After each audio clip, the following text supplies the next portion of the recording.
Hey peeps, welcome to another video. Today I thought I would do something a little bit different with you. I haven't bought any ready-to-wear clothing apart from a couple of pairs of jeans and some very basic vests for probably over about 6 years now. The odd one or two bits and pieces here and there that I couldn't resist, like the Oasis shirt that I showed you the other day, but majority of stuff has been me made and I love that.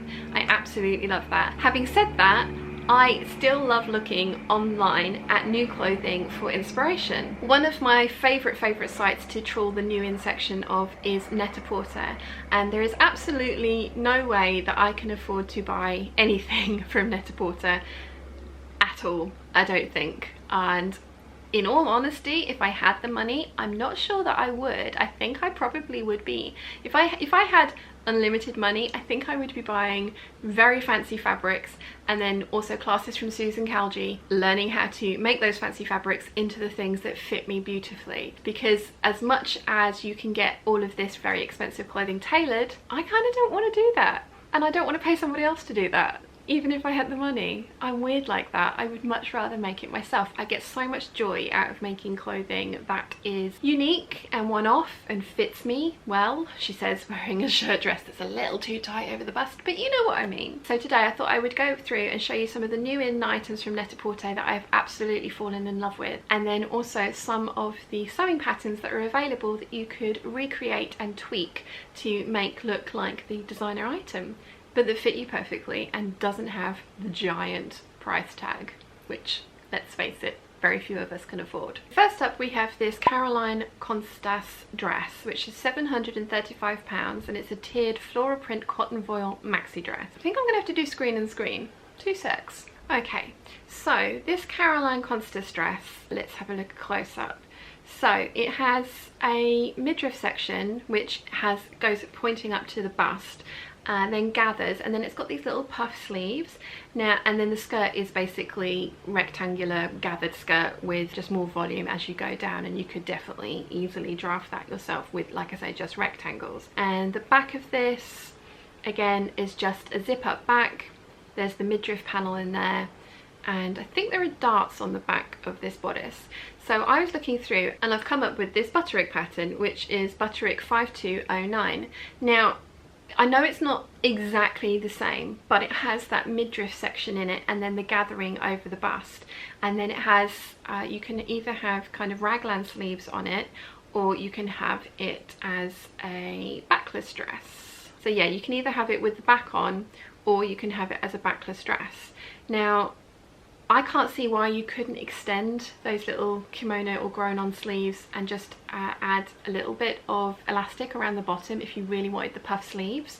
Personally, I'm not a huge fan of that, although it could help balance out the bottom of the skirt. But I thought this was a really good starting point for at least the bodice part of the Caroline Qantas dress. And you have again a skirt here that you could very easily add the extra tiers onto to make it a maxi dress. As I said, the Caroline Qantas dress is made out of a cotton voile, which is very nice and easy to work with. It would be easy to line the bodice of the butterick dress, and that was my first pick. It was something that when I was looking through Net-a-Porter, I thought it was absolutely beautiful. I loved the print. There are definitely prints like this available. It to me kind of screams Liberty, and if you have the money, again, that's expensive, but it would look really cool in a Liberty print. But there are some amazing cotton voiles and cotton lawns out there that you could use for this dress, and I think that butterick pattern would be a good starting point to kind of tweak it to make it look like this one. So that's pattern number 1. So next up we have this Pizza Palazzo dress, which is quite an unusual silhouette for me to be drawn to, but I liked the fact that it had a drawstring waist. This one is £995 for a floral print cotton midi dress, which is a lot of money. So I was having a look at this and I was thinking, well, what are the special parts about this? And I do like the neckline. I think it has grown-on sleeves again, although they could be... No, I think they are grown on sleeves, and then it has this interesting ruffle detail that's added onto the bottom there. And again, my favourite part was the drawstring waist, which would be very easy to do. You could add some casings around the waist to then thread through the cording or the ties that you could make yourself. I really liked the drawstring around the waist. That gives it definition that I would like, and I like the cording they've used actually in comparison to this fabric. The pattern that I've come up with this for this one is the McCall's 7711. Now it's kind of got all the basics there. This one has set-in sleeves, and I really liked the detail around the neckline on this one as well. It's a very A-line shape, but it has the high-low hem, which the Peter Pilotty dress has as well, and it also would be very easy just to add those casings, drawstring casings around the waist to cinch in to give the effect that you get from the Peter Pilotto dress as well. The neckline is a little bit different. As I say, it has set-in sleeves, but I just thought that this was a really good starting point to do that. It would also be fairly easy just to make up the panel for the ruffle at the bottom, and you could certainly, because this ruffle goes up quite high, you could certainly shorten the hem on the McCall's pattern and then add in basically just a large rectangle that you've gathered down that would then fit into that hem, and that would still give you the high-low effect, and it's not a difficult thing for you to do. Obviously this Peter Pilotto dress has a lot of seaming details in here. There are other patterns that would work with that, but I just really liked this McCall's one as a starting point for this dress, and I think it would be fairly easy to adapt it to make it look like that. And again, you then have something that is designer inspired but has not cost you £995. Okay, so next up we have this absolutely stunning Dolce & Gabbana dress, and again it is a floral cotton. It's a cotton poplin blend, and it's £1,500. This dress is absolutely beautiful, and I am totally in love with it. Now it does have a button up front, which is a little bit different to the pattern that I'm going to recommend that you use for it, but I think the back of this is what is so special. The pattern I'm going to recommend is the McCall's 7952, and it already basically has that dress made for you. The only difference is that the button up is down the back rather than the front, which you could of course do with the Dolce & Gabbana dress. You can't really see the buttons down the front until you get really close, and you know, that's pretty, I like it. But with the McCall's one, the buttons are down the back. It would be very easy to take the instructions and details for putting the button placket down the back and just switch it around to the front of this dress. At least I think it would be. I'm willing to give it a go because I absolutely love this. I think it's absolutely beautiful, and I really like the option that they have here for the option D with the different contrasts for the straps. Obviously that's not following the Dolce & Gabbana dress, but I really like that. But yeah, again, this is a £1,500 dress. Yeah, this is an absolutely beautiful dress. I always fall in love with Dolce & Gabbana summer dresses. They are absolutely beautiful, but £1,500 for a cotton poplin dress is a little bit beyond my price range and nuts. But again, if you have the money to spend on those kind of things, I'm so jealous, and actually probably would buy handbags and shoes with it and still make my own dresses. But yeah, this McCall's pattern, which looks like this on the pattern envelope, I think is a really good starting point to make yourself a dupe of the Dolce & Gabbana dress. Okay, so this next one is a Mara Hoffman dress. It is a crinkled organic cotton gauze maxi dress, and it's £370. I think the most reasonable of all the ones that I found so far. Now I love this one because of the sleeves. I like the length of it, and also when I saw it, it immediately said to me, hello, I am basically Vogue 9253. Totally. Now obviously the sleeves on the Vogue dress are very different, but it would be again very easy just to extend that sleeve and put an elasticated channel into the bottom so that you could get the Mara Hoffman elasticated or billowy sleeves. That would be incredibly easy to do. As you can see, this is very similar to that Vogue dress. It has set-in sleeves rather than the grown-on sleeves that the Vogue one has, but again, I think you can get away with that. I love the giant tie. And yeah, I just saw it and just went, oh my gosh, that is this one already. And I know so many of you guys have already made the Vogue 9253 and look absolutely stunning in it.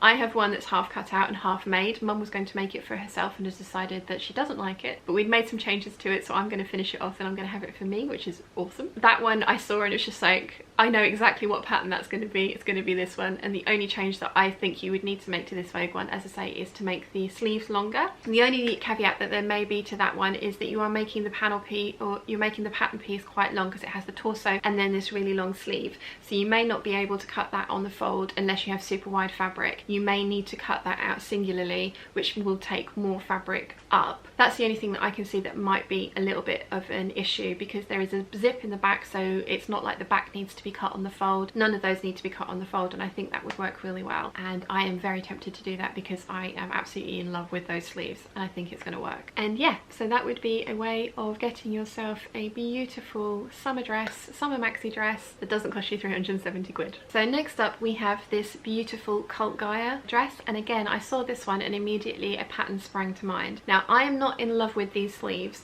but I'm in love with everything else about this dress except the £680 price tag. That's a lot of money. I think it's absolutely beautiful though.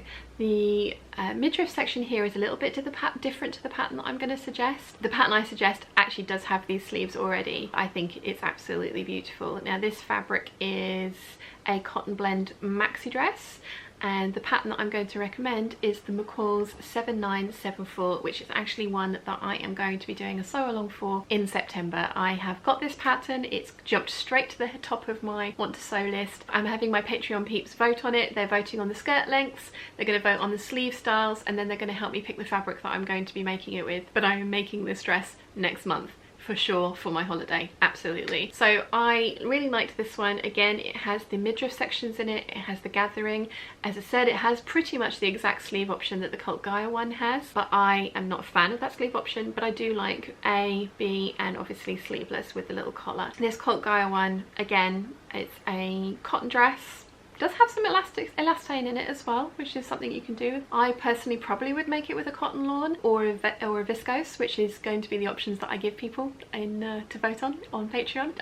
I saw this on Net-a-Porter and went, I know exactly what pattern that we could make that with, and it's absolutely beautiful. So yeah, I fully intend to make something very similar to this. The only difference I can see with this one is that, as I say, the waistband has shaping around the front and back on the Cult Gaia dress, and the one for the McCall's pattern, the waistband is solid across the bottom at the front and the back, but that's the only major difference that I can see. So next up we have this white broderie on glaze cotton dress from Salone, which is £495. There are actually a couple of dresses that I thought of, or patterns that sprang to mind the minute I saw this. One of them was the Nina Lee Q dress, so you just need to leave off the little wings, which I do really like, and I like the construction of them, but I found them quite restrictive when I made it, and I need to make this dress again. Also, the torso on this dress is really short. I lengthened it by 1 inch and I need to add another 1.5 inches to it to make it work and sit on my natural waist, but I fully intend to do that again because I loved the shape of it. So you'd need to take off the wings, and then you'd need to put on patch pockets on the front if you wanted to copy the Salone dress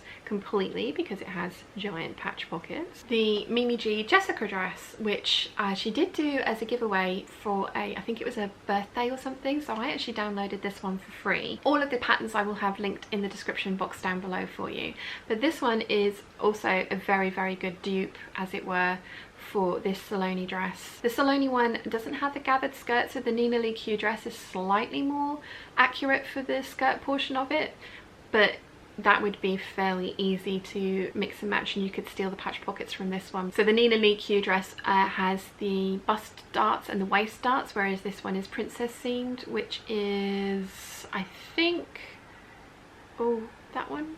I don't know, I can't really see. Ah, right, so this Salone dress does have princess seams. The princess seams are not in the same position as they are on the Jessica dress, and obviously the Nina Lee Q dress has darts instead. But the overall impression, if you used either of those dresses, would make something very similar to this Salone dress, which would then also save you £495.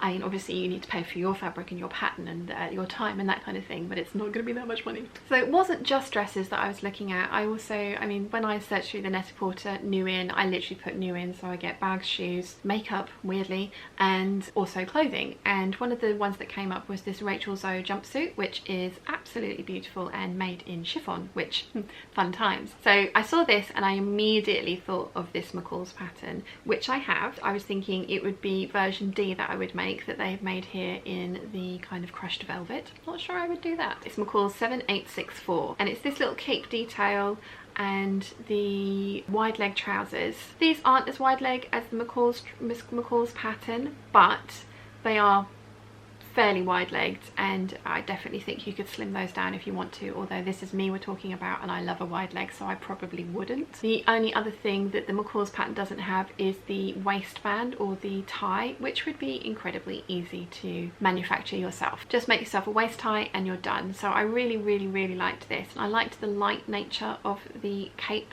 part over the top there. I think it's really pretty, and I think that the McCall's pattern is a really good starting point. You would just need to lengthen the trousers and, as I say, make yourself a waist tie and you're pretty much there. And again, that's definitely something that I can see myself doing. Maybe not in chiffon, maybe just the capelet a little bit in chiffon. That could be quite interesting over maybe a solid something for the main bodice of the jumpsuit, but I really like this one. Again, the Rachel Zoe one is £425, which is a lot of money. So if I said that about every single one, I think I probably have. Okay, so the final one that I have to talk about is a pair of trousers from a designer called Patbow, which I absolutely love everything that they do. These are floral print satin wide-legged trousers, and it's 97% polyester, 3% elastane, and they're £482.39, which is very specific, and I'm assuming that they are a foreign designer and that is the exchange rate. I find it weird that they've not rounded that up, but you know, who am I to judge? So these trousers are absolutely awesome because of the print and also because of the style. I really like the type of waist that they have, and they have a very deep yoke at the front there, which then has this twist detail. Let's see, this twist detail up here with this raffia kind of circle buckle detail. I really like those, and they come with a top that has the same kind of things on it, which I totally want and would make. I had a look for some trousers that would match these. They do have kind of pleats down the front as well. I couldn't find anything that was an exact match, but I definitely found a couple of patterns that would work for you to use as a starting point that you could definitely tweak. So one of the new ones is the McCall's 7982, and I picked these ones for view C, and that was more because of the kind of yoke detail that they have. These do have a fly front. I feel that that would be fairly easy for you to take that out and put back zip in if you wanted to, and then also add that twist detail for the front, and if you could find a belt buckle or a round buckle like that to add, then that would be fairly easy to do too. And obviously you would just need to make these slightly longer so that they would be floor length. The next option that I had was the McCall's 7661, and again this one actually has a much higher waist, which isn't exactly the same as the Patbow trousers, but it has the wide leg detail, and if you prefer a higher waist like I do, this might be a better way of kind of recreating that look, and again it's nice and full. Then the third option I have is the McCall's 7131, and I have made these before and I absolutely love these. They have an elasticated back as well, which is so comfortable. The one thing I did when I made these is I didn't make the crotch, I altered the crotch depth, but I didn't do it enough, so I need to go back, tweak that and remake myself some of these trousers because they are awesome. Now these have side pockets and they don't have that detail, the yoke detail that the Patbow trousers have, but they would make an awesome kind of adaptation or homage to the Patbow trousers, and again they're not going to cost you £482.39.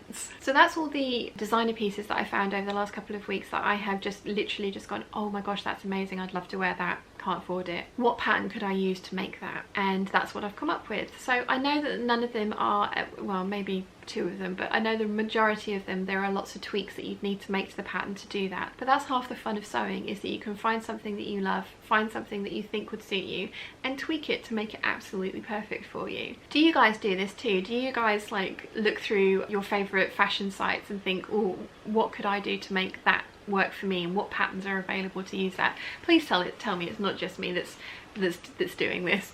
It's not just my weird obsession. I mean, I know it's not, but yeah, let me know in the comments down below which websites that you go to have a look for inspiration for the clothes that you want to make, because I would love to know, and also I would love to have new websites to stalk. So yeah, let me know in the comments down below. I really hope you've enjoyed today's video. If you have, please give it a thumbs up. If you haven't yet, please subscribe, and I'll see you again very soon.